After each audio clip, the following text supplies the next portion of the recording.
We got that 9T in the Gadget Lab. It's kind of delicious. It's like a good oolong. Gotta be really careful. Set this down somewhere where I'm not gonna spill it. I probably shouldn't have actually put water in there as a prop. The folks at iQOO sent over the new 9T for me to take a look, share my thoughts, take it on a test drive. The BMW M Motorsports Premium Partner phone. Early first impressions on a phone that I've had for less than a week. The major win for a lot of us performance nerds. We're getting more phones out there with the new Qualcomm Snapdragon 8 Plus Gen 1. I wrote up my early thoughts on the Xiaomi 12S Ultra over on the Patreon, patreon.com/SomeGadgetGuy, and I'll be following that up more publicly now that I have a more affordable phone in-house to also compare with that same chip. Very early thoughts, but I'm not seeing radically different benchmark times on this phone compared to, again, something like the iQOO 9 Pro, which was launched earlier in the year. But I'm getting to the end of each test, and this phone seems to be running a little cooler. For the vast majority of high-level tasks, the heavy lifting work, I don't think consumers are going to see practical improvements to the horsepower, but so far, I've been seeing a more consistent performance, phones running cooler, and I'm hoping over time we'll realize some battery life improvements in real-world use. Out of all the big claims from Qualcomm about performance and optimization, at the end of all that, even techie nerds like me, we want more runtime. I think we're all on the same page there. Yeah? Okay, but I'm getting ahead of myself here. The 9T design, let's start there. This is really sleek. The combination of finish and material, it kind of looks like the love child of a Vivo X70 Pro Plus and a Pixel 2. Two-tone matte and glossy finish. And on the back, we also have this triple rear camera array, a 50 megapixel main wide sensor and ultra wide with close focus and macro, and a 50 millimeter equivalent portrait sensor as the telephoto. And moving to the front of the phone, the screen is a nice flat 1080p panel running at an adaptive 120 hertz, and there's an optical fingerprint sensor in the screen. We're also using the more affordable version of this phone, so we don't get the super massive fancy fingerprint sensor from the 9 Pro.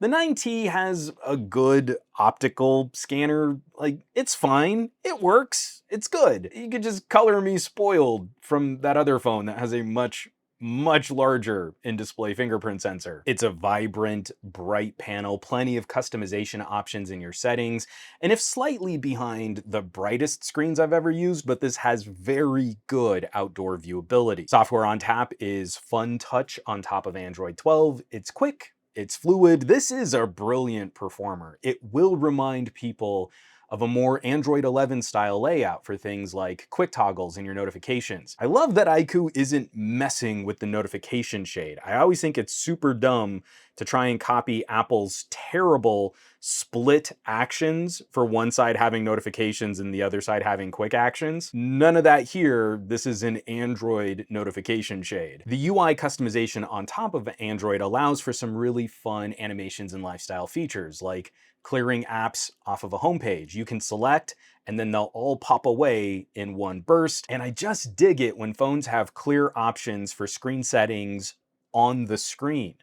By default, most apps won't fill in behind the selfie camera. That's really good for movies and games, especially if you're like me and you get distracted like by punch holes and notches cutting into the space or where game modes and settings might live. And some apps that are built for a shorter aspect ratio can be stretched in the app, and the phone just tells you on the bottom edge of the screen. You don't have to go digging through settings to find an option to change up your aspect ratio. It's such a small thing, but it really helps maximize the use of the phone. There was a little pre-installed bloat, apps like Facebook, but most of those can be deleted from the phone. The iQOO specific services are going to be baked in though. And this leads us over to performance, where I think iQOO is still managing some of what this hardware might be capable of. There is a monster performance option in the battery settings and in the game mode controls, and we do see an uplift in things like synthetic benchmark scores. A few of my tests improve, but I think these phones are still balancing high-end performance against letting the phone reach its maximum thermal limit. Against the iQOO 9 Pro, the 9T slips behind on a few of the imaging tests that I can run, but it pulls ahead on more CPU-bound tasks, which I think makes sense given the optimizations Qualcomm claims for this chip. Against other phones though, like a Motorola, an Honor, or a Xiaomi, we see very different thermal characteristics. Those phones will run hotter when the user asks for more power. The BBK brands tend to not let that heat run wild. Gaming seems to be an improvement though, where a OnePlus still seems to lock frame rates at around 60 frames per second in most games. The iQOO is opening that up more. In medium quality settings, I was getting spikes up to 120 frames per second in Titan Quest, and Dead Cells was looking really smooth. Unfortunately, there is no frame rate monitor built into the phone, and the developer options refresh rate guide only detail the potential maximum refresh rate of the screen at any given time. At present, this is a bit more of an anecdotal examination of gaming performance, but I'm feeling pretty good. It's still early.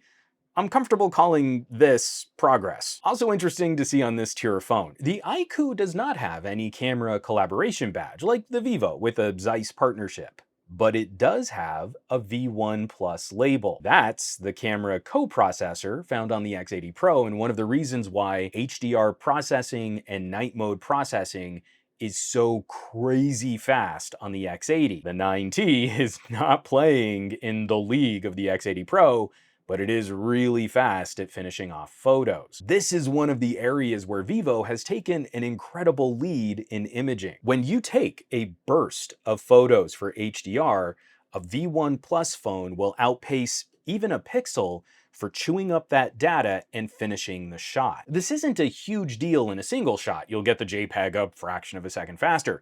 But if you try to take a handful of photos, the V1 Plus is clearing data out of that buffer way faster, which means you can get back in to shooting again faster. The 9T was able to handle around 12 shots before it starts deactivating the shutter in between captures. But you can often go for about 5 more shots before the shutter bounces again.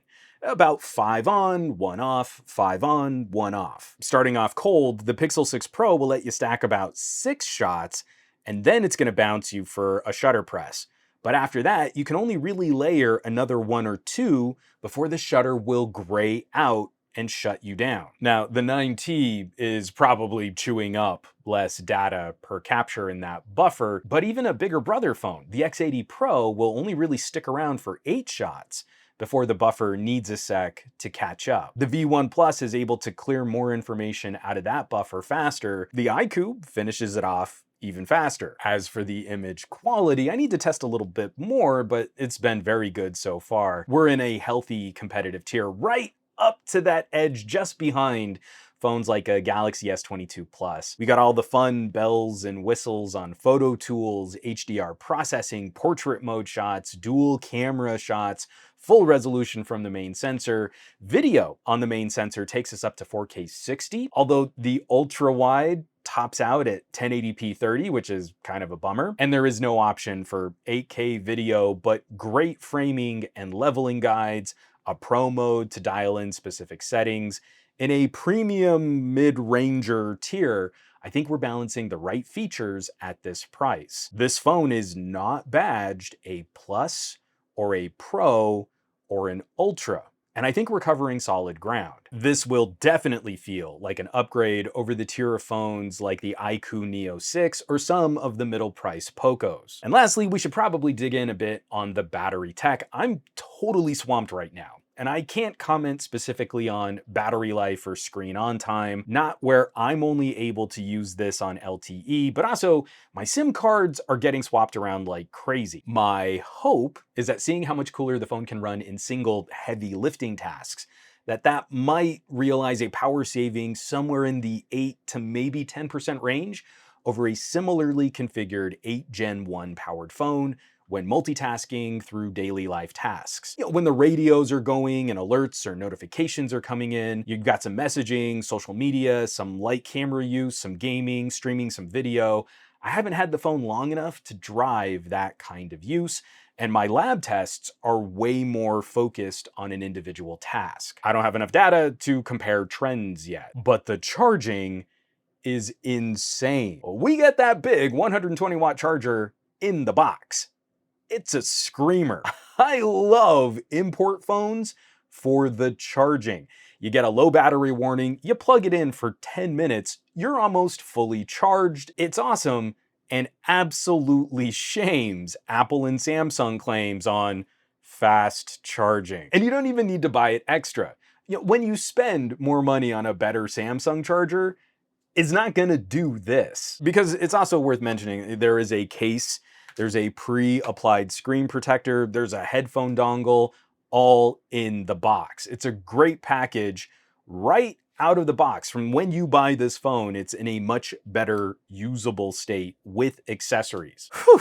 Which is about where we should wrap up this video. As a first impression, I'm really happy. The price performance ratio on a phone like this is stellar. We're landing a lower price point than on an S22 Plus.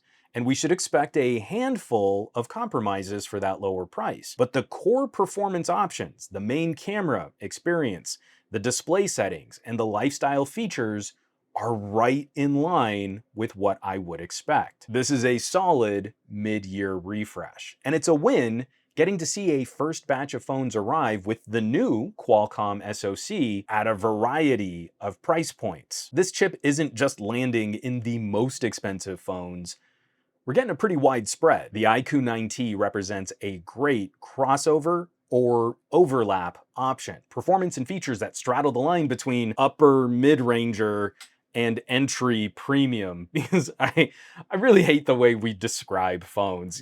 It's nice, and it's not silly expensive.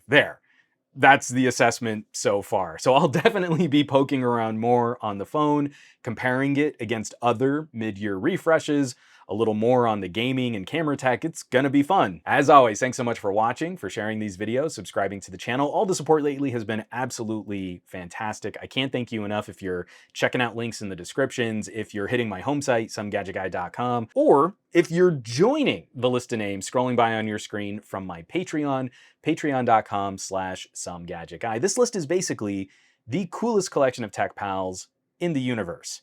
So I hope you'll check them out. Now, you know where you can find me around the rest of the internet at SomeGadgetGuy on the Twitters and the Twitch. Not so much on the Facebooks and the Instagrams, and I will catch you all on the next video.